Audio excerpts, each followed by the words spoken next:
টিটিইডিসি নির্বাচনের দিন 19 আমতলী গোলাঘাটে কেন্দ্রের দয়ালপাড়ায় চরম উত্তেজনার সৃষ্টি হয় বোমাবাজি এবং গুলি চালনার ঘটনায়। বক্সনগর বিধানসভার অন্তর্গত ভেলুয়ার চর দয়ালপাড়ায় এই ঘটনাকে ঘিরে এলাকায় আতঙ্ক ছড়িয়ে পড়ে।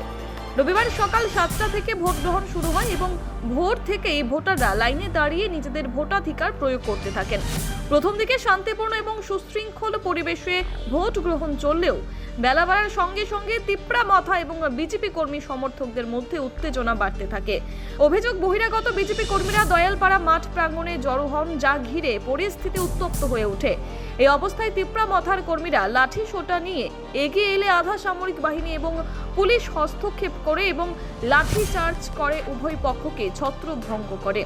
পরিস্থিতি ক্রমশ আরও অবনতি হলে পরপর 6টি বোমা নিক্ষেপ এবং গুলি চালনার অভিযোগ ওঠে। এর মধ্যে 2টি বোমা সংশ্লিষ্ট ভোট কেন্দ্রের সামনেই পড়ে বলে জানা গেছে এবং ঘটনায় তিপ্রা মাথার কর্মী অবিরাম দেববর্মা আহত হন।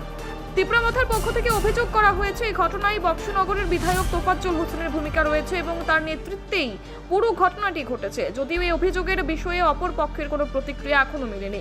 ঘটনার খবর পেয়ে জেলা পুলিশ সুপার বিজয় দেববর্মা বিশাল পুলিশ বাহিনী নিয়ে ঘটনাস্থলে পৌঁছান। বর্তমানে এলাকায় টান উত্তেজনা বিরাজ করছে এবং পরিস্থিতি নিয়ন্ত্রণে রাখতে মোতায়েন রয়েছে অতিরিক্ত পুলিশ এবং সিআরপিএফ বাহিনী। Bureau report, PV north east.